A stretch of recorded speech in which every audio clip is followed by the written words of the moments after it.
Welcome back to another ASMR bedtime story. Today I'll be reading from the Brothers Grimm's The Stolen Pennies.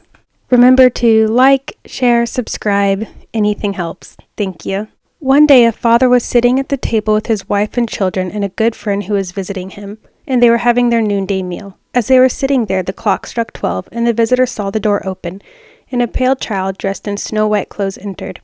He didn't look around or say anything, but went silently into the next room. Shortly thereafter, he returned and went away just as quietly as he had entered. On the second and third day, the child came again. Finally, the visitor asked the father who the beautiful child was that entered their room every day at noon. The father answered that he knew nothing about him. He hadn't seen anything. The next day, as the clock struck noon, the child entered again, and the visitor pointed the child out to the father, but he didn't see the boy. Neither did the mother nor the children. The visitor stood up, went to the door, opened it a little, and looked inside. There he saw the pale child sitting on the floor, digging and rummaging in the cracks of the boards. However, as soon as the child noticed the visitor, he disappeared. Now the visitor told the family what he had seen and gave an exact description of the boy.